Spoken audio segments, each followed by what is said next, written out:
Praise Lord. खुदावंद यीशु मसीह के मुबारक नाम में हम आपका खैर मकदम करते हैं। इस असेंबली ऑफ बिलीवर्स चर्च के प्रोग्राम ग्रेस ऑफ गॉड में आप सबका स्वागत है आज के इस दिन में, ताकि आप जुड़े और खुदावंद की आशीष को ग्रहण कर सके। तो आइए देखें इस प्रोग्राम को जो है grace of God. Praise the Lord. एक बार फिर हम आपका खैर मकदम करते हैं कि आप आज की सुबह इसलिए जमा हुए हैं कि खुदा कलाम आपके कान तक पहुंचे और आप खुदा के कलाम को अपने दिलों में बसा के रखें। खुदा बहुत प्यारा है, वो हम सबसे प्यार करता है, हमारी बात करता है, हमारे साथ रहना चाहता है और उन बातों से हमें सैर और आदूसा करता है जिसके हम लायक हैं।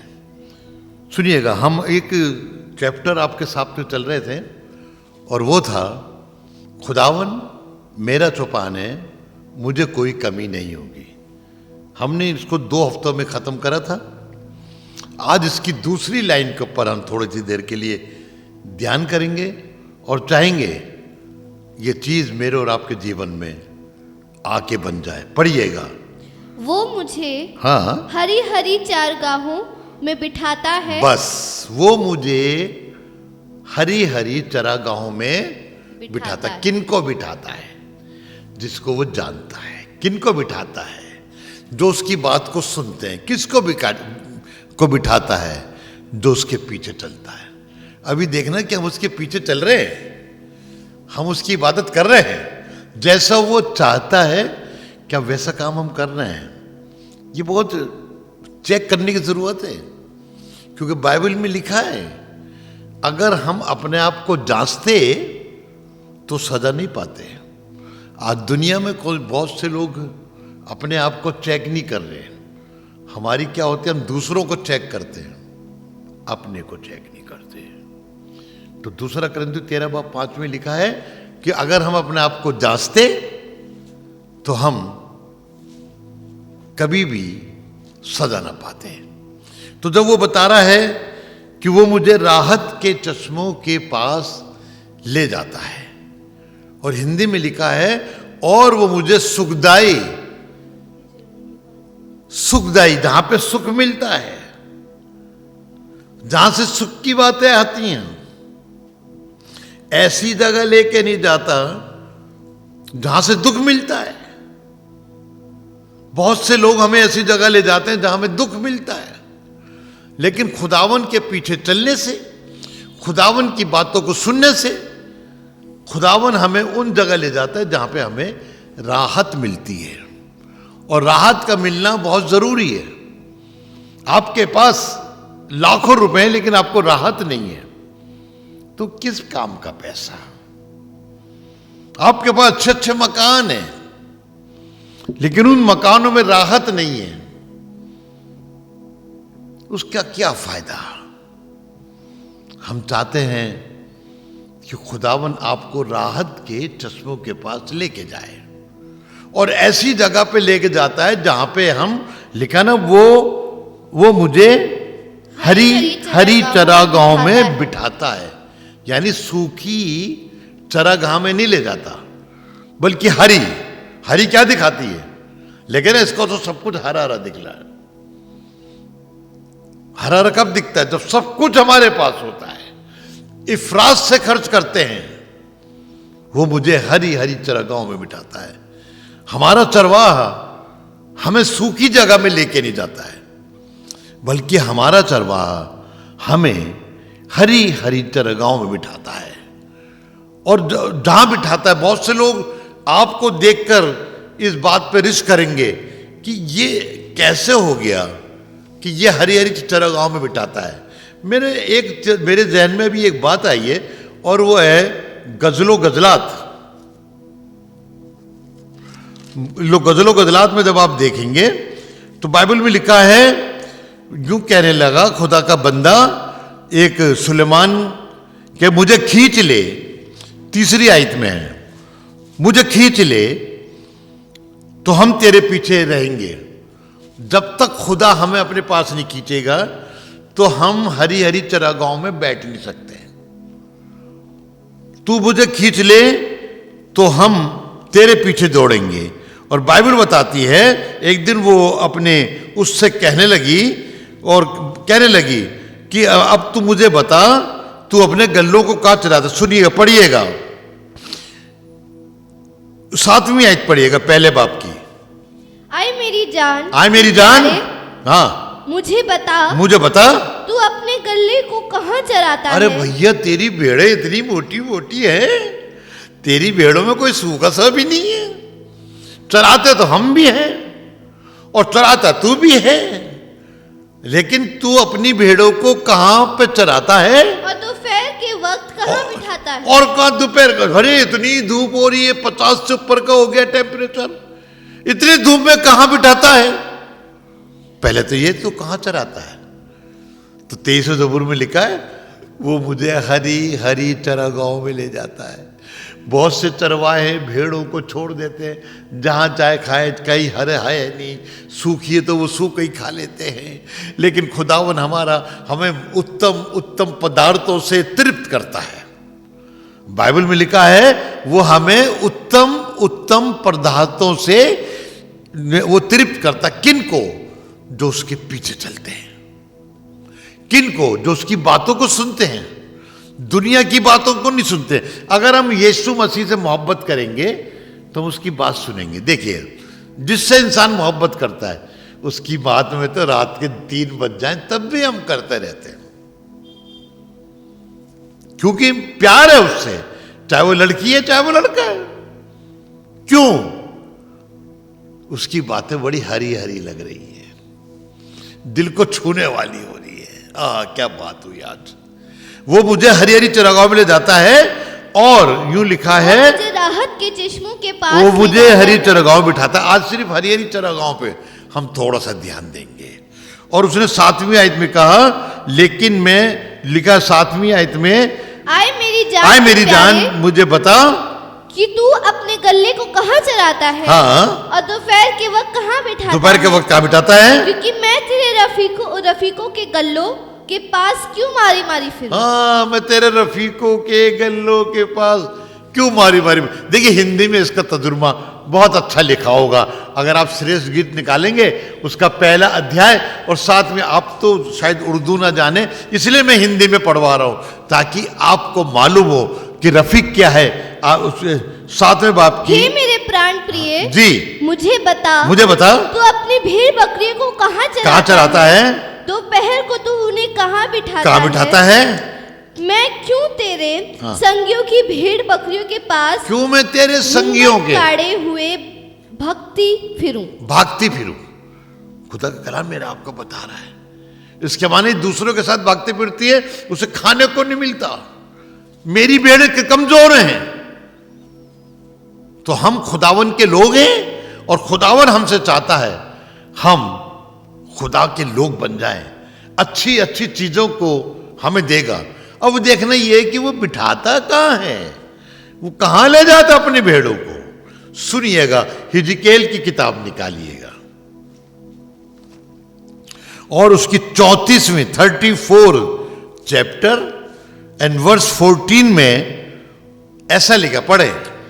और उनको अच्छी चारगाहों में चराऊंगा। देख, सुनिएगा, जो मेरी भेड़ें हैं, जो मेरे पीछे चलती हैं, जो मेरी आवाज को सुनती हैं, जिनको मैं जानता हूं, एरी गैरी को नहीं ले जाऊंगा।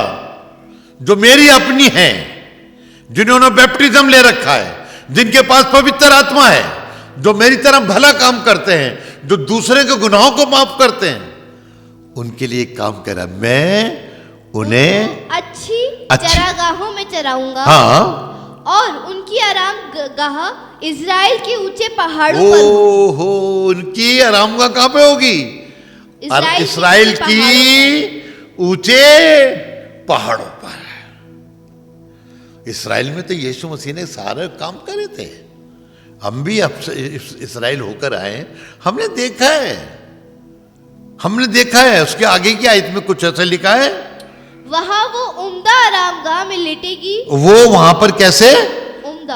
अब ऐसा नहीं पत्थरों में बिठा दिया, रेगिस्तान में बिठा दिया, बल्कि लिखा उत्तम आरामगाह। यानी खुदा बाप हमें उत्तम से उत्तम चीज देना चाह रहा है।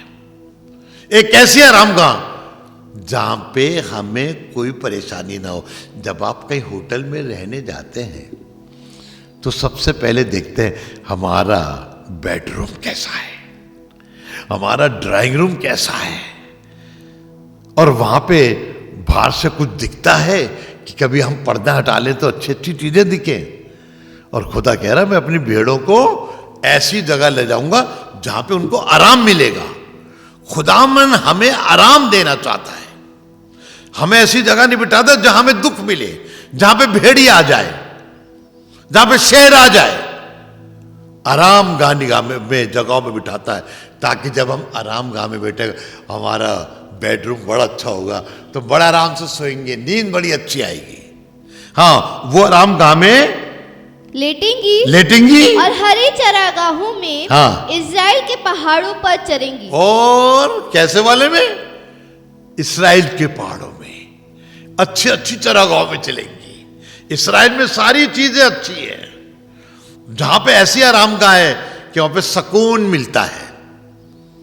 खुदा बाप आपको बरकत देने जा रहा है आज की चार, वो आपको हरी हरी चरागाहों में लेके जाना चाहता है ताकि दुश्मन भी कहे तू अपनी भेड़ों को कहाँ चराता है, तो यूं कहे कि हमारा खुदा हम इस्राएल के ऊंचे ऊंचे जगहों पे लेके जाता है जहां पे बड़े हमें आराम मिलता है।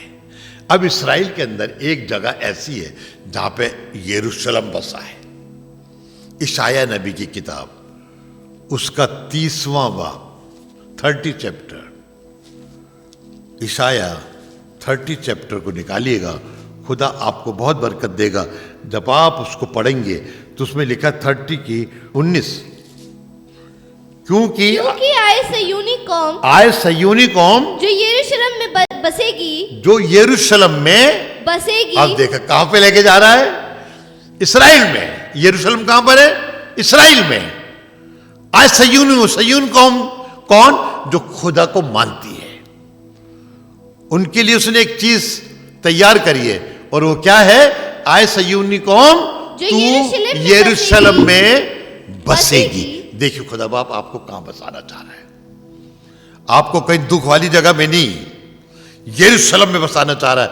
यरूशलेम जो खुदा का घर है, यरूशलेम जो शांति का घर है, यरूशलेम जहां पे सुकून मिलता है, यरूशलेम जहां पे मुर्दे जिंदा होते हैं, यरूशलेम जहां पे बीमार ठीक होते हैं। आए सयूनी कौम तू यरूशलेम में बसेगी तू फिर ना रोएगी, तो फिर ना रोएगी।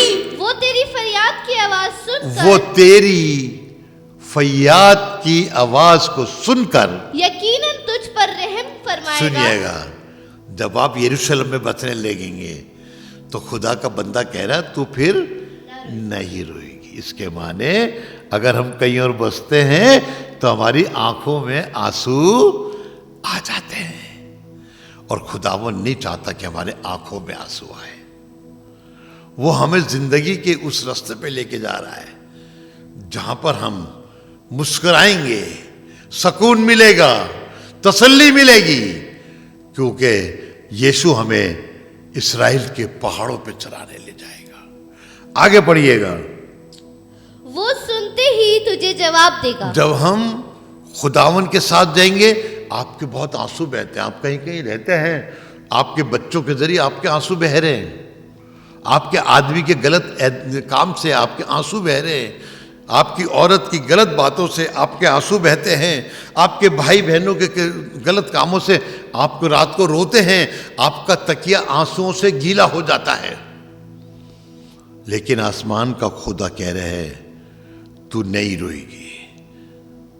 He want to secure you कि तू नहीं रोएगी। इस बात पर आप एतमाद रखिए कि खुदावन आपको बताना चाहता है, अगर हम यरूशलेम में बसे रहेंगे, अगर हमारा खुदावन हमें यरूशलेम में चराने के लिए ले जाएगा, तो हम कभी भी नहीं रोएंगे, बल्कि यरूशलेम में एक काम और होगा। और उसी के 66वां अध्याय निकालिए, 66 निकाले, और वहां पे खुदावन कह रहा है अपने लोगों से, निकल गया होगा 66, और उसी 66 में एक बात, बहुत उम्दा बात लिखी है जो मैं आपको पढ़वाना चाहूँ। जब हम यरूशलेम में बस जाएंगे तो 66 की और उसकी 10वीं आयत है, तुम यरूशलेम के साथ खुशी मनाओ। यूं लिखा है, तुम यरूशलेम के साथ खुशी मनाओ। हम बहुत बार अपने भाई और बहनों के साथ खुशी मनाते हैं। आपको याद आएगा, अय्यूब के बेटे अपनी बहनों अपने भाइयों के साथ एक कमरे में बैठ के खुशी मना रहे थे। भूचाल आया, मकान गिर गया, सब मर गए, बेटे बहू और बेटियां, दामाद, नाती पोते सब मर गए। लेकिन बाइबल में लिखा है, तुम यरूशलेम के साथ खुशी मनाओ और उसके सबब से शादमान हो। और उसी के कारण तुम क्या हो? शादमान। शादमान माने खुशी मनाना, आनंदित होना। खुदावन ऐसे शहर में हमको लेके जा रहा है कि हम वहां पे खुशी मनाएं। आगे पढ़ें।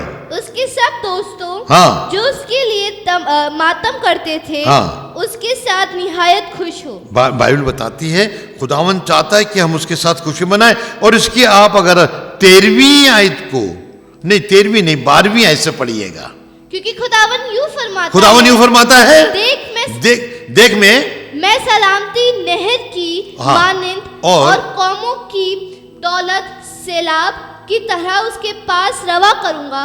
तब तुम दूध पियोगे और बगल में उठाए लाए जाओगे और घुटनों पर गुदाए जाओगे। होता है ना, घुटने पर करके बच्चे, माँ बाप बच्चों को उठाते हैं।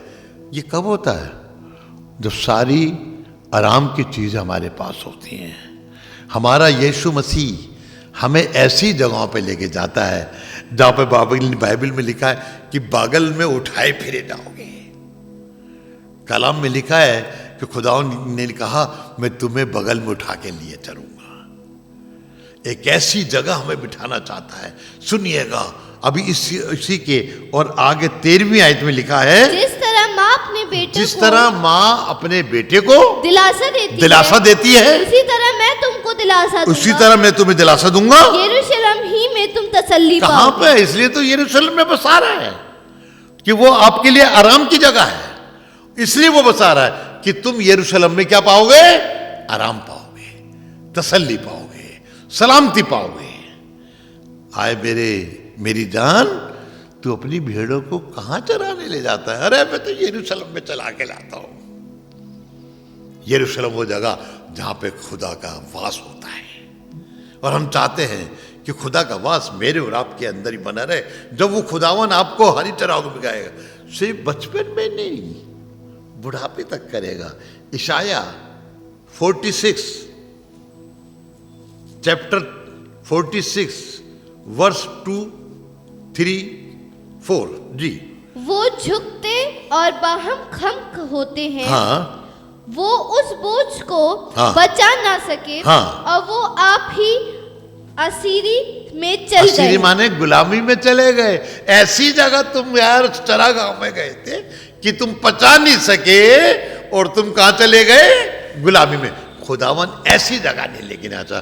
खुदा ने कहा है, मैं तुम्हें हरी चरागाहों में ले जाऊंगा, जहां पे आरामगाह की चीज होगी, जहां पे तुम्हें धूप नहीं सताएगी। क्योंकि आपको मालूम है, ये जब अपनी इस्राएली कौम को निकाल के ला रहा था तो धूप में अबर का बादल बनता था और रात में आग का बादल बनता था, बचा के रखता था। जब आप खुदा के पीछे चलने लगेंगे, जब आप खुदा की बातों को मानने लगेंगे, जब खुदावन तुम्हें जानने लगेगा, हाँ ये मेरा बच्चा है, हाँ ये मेरा बच्चा है, तो वहां पर लिखा है, फिर से पढ़िएगा यही दूसरी, वो झुकते हाँ, और बाहम खम होते हैं। वो झुकते हैं और बाहम खम होते हैं। खम माने बेकार हो जाते हैं।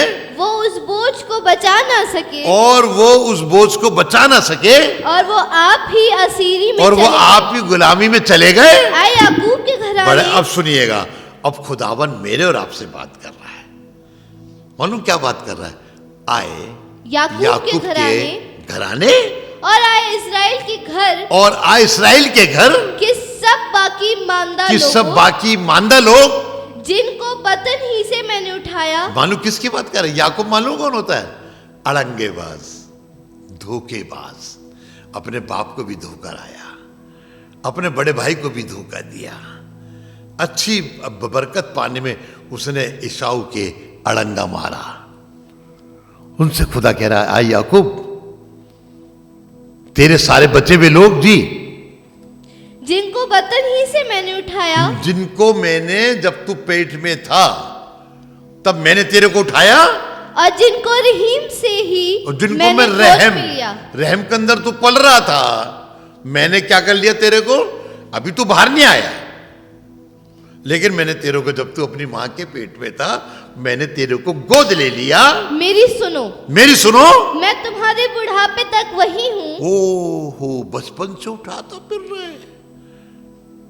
बहुत सी जगह को भेड़ों को उस टाइम तक अच्छा रखते हैं जब भेड़ें दूध देती हैं, जब भेड़ें ऊन देती हैं। ओहो हो, वो कह रहा है जब ये जो जानवर बुढ़े हो जाते हैं तो लोग उनको कटवा देते हैं या बेच देते हैं। लेकिन बाइबल मानो क्या लिखा, अगर हम खुदा की भेड़ बनेंगे तो जैसा मैं तेरे बचपन में था, हाँ, मैं तुम्हारे बुढ़ापे तक वही हूँ। कब तक? बुढ़ापे तक। आप 10 साल के थे, 6 साल के थे, वो आपको उठाए रहा। लेकिन जब हम बुढ़े हो गए, 70 साल के हो गए, 80 साल के हो गए, तब भी क्या, तब भी मैं तुम्हें उठाए रहूंगा। हाँ, और सिर सफेद होने तक। और क्या से? तुमको उठाए फिरूंगा। जब ये बाल सफेद हो जाएंगे, जिसमें लोग हमें कहेंगे अब आराम करो, तुम्हारा क्या काम, आप यहीं बैठो, हमारा इंतजार करो, हमारे लिए करना। लेकिन मालूम क्या कह रहा है, और तुम्हारे बाल सफेद होने तक भी तुमको उठाए फिरूंगा। तुमको, अरे भैया, बच्चे को तो हर कोई उठा लेता है, लेकिन बुढ़े आदमी को कौन उठाएगा? उसका बेटा भी नहीं उठा पाए। हाँ, बीमार हो जाए और चल ना सके तब कोई भी बेटा उसे गोदी में उठा के लेके जाता है, हर एक को नहीं लेके जाता। खुदावन तो हर एक की बात कर रहा है। जब तुम्हारे बाल सफेद हो जाएंगे मैं तब भी उठाए रहूंगा। मैंने ही हल किया, मैंने तुम्हें बनाया, और मैंने ही उठाए फिरूंगा, और मैं ही तुम्हें उठाए फिरूंगा, मैं ही चलूंगा, मैं ही चलूंगा, और मैं रिहाई दूंगा, और मैं ही तुम्हें रिहाई दूंगा। मैं तुम्हें किसी का गुलाम नहीं बनने दूंगा। तुम गलत के पीछे जाओगे, वहां गुलाम बन जाओगे। लेकिन आसमान का खुदा हमारा चरवाहा बनके हमें गुलामी से निकालने लाया है। जिस तरह उसने मूसा को भेजा कि जाओ मेरे लोगों को निकाल के लाओ, लाखों की तादाद में वहां पे लोग थे। मूसा चरवाहा बन के गया, एक डंडा लेके गया, वो लाठी जो कि एक आम लाठी थी, उस जमाने में पावर ऑफ गॉड बन गई। लाठी से मूसा ने बड़े बड़े काम करे, बड़े बड़े काम करे, यहां तक कि समुंदर को भी 2 टुकड़े कर दिया लाठी उठाते ही। और जब सब निकल गए इसराइली, लाठी उठाई, फिर समुंदर एक सा हो गया। उस लाठी से वो अपने लोगों को निकाल के लाया। ये मूसा ऐसा चरवाहा था। लेकिन बाइबल में लिखा है, यीशु मसीह ने कहा, अच्छा चरवाहा मैं हूं, मैं अपनी भेड़ों को जानता हूं, मैं अपनी भेड़ों से प्यार करता हूं, मैं अपनी भेड़ों को बादशाह में लेके जाऊंगा। मैं गिन गिन कर, ऐसे लिखा है 10वें बाब में यूहन्ना में, मैं गिन गिन कर उन्हें अपने बाड़े में, यानी उसने गिनती बाप की पता है कि यहां पर इस चर्च में 150 लोग आते हैं, उनकी गिनती गिन गिन कर वो उनको उठाकर अपने कमरे में रखेगा। खुदावन हमें संभालना चाहता है, खुदावन हमें बचाना चाहता है, तो हम क्यों नहीं खुदा के पास आते हैं? खुदावन मेरा चौपान है, मुझे कोई कमी नहीं होगी, क्योंकि वो मुझे हरी हरी चरागाहों में चराता है और मुझे राहत के चश्मों के पास ले जाता है। अगली बार जब मिलेंगे तो आपको एक नए कलाम के साथ खुदा की इबादत में लेके चलेंगे। आइए आज हम दुआ करें और कहें खुदा से, खुदा बाप, हम तेरे पास आते हैं। आज के कलाम से हमने सीखा है कि तू हमें गुलामी में से निकाल लेता है, और अगर हम आजाद चल रहे तो तू हमें गुलाम नहीं बनने देता। तू हमको ऐसी भेड़ बना जो हम तेरे पीछे चले, तू हमें ऐसी भीड़ बना जो हम तेरे हुक्म को माने और तेरे जलाल को लोगों तक दिखा सके। आज के कलाम के जरिए हमारी जिंदगी बदल दे, हमारी सोचों को बदल दे, हमारे हर काम को बदल दे। तू अच्छा है, तू प्यारा है, तू रहम करता है। हम सब पर रहम कर खुदावन, हम सब पर रहम कर और अपने नाम से, अपने जलाल से हमको आगे बढ़ा, ताकि हम तेरे लोग कहलाए जाएं, ताकि हम तेरी सेना बने, हम तेरी बादशाहत में दाखिल होने वाले बने। हम एक ऐसी भीड़ बना जो तेरे शब्द को सुने, हमें ऐसी भीड़ बना जो तेरे पीछे पीछे चले, हम ऐसी भीड़ बना जिनको तू जानता हो। तूने कहा मैं तुम्हें जानता हूं। जब तू हमें जानता है तो हमारे सारी चीजों को जानता है, हमारे दिल में क्या है, क्योंकि तू दिल का रखवाला है। हम सबको बरकत दे, जलाल का वसीला बना, हमारी कमजोरियों से हमको आजाद कर दे। कोई कमजोर है तो उसको ताकत दे दे, कोई बेवकूफ है तो उसे अकल दे दे, किसी घर में गरीबी है गरीबी मिटा दे।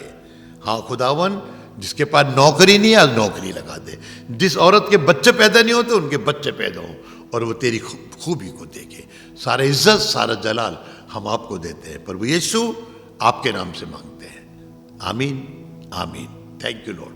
उम्मीद है कि आज आपने जरूर बरकत को हासिल किया होगा और खुदावंद ने आपको आशीष दी होगी। हम चाहेंगे कि आप हमसे संपर्क करें। अगर आप किसी भी तरीके की सहायता करना चाहते हैं, दुआएं हैं आपके पास, प्रार्थनाएं हैं, तो ज़रूर आप हमसे संपर्क करें। हमारा पता और हमारे नंबर्स आपके पास पहुंच चुके हैं। आप इनके द्वारा हमसे कांटेक्ट कर सकते हैं ताकि हम दुआओं में और आपके साथ मिलकर खुदावंद की महिमा में आगे बढ़ सके। Praise the Lord. खुदा आप सबको बहुत आशीष दे। हमारा एड्रेस है assembly of believers church, S410 street number 11, school block, Shakarpur, Delhi 110092। और अगर आप हमसे फ़ोन पे कांटेक्ट करना चाहते हैं तो हमारे नंबर हैं 8527158740 और दूसरा नंबर है 9891358387। इसके अलावा 9891152423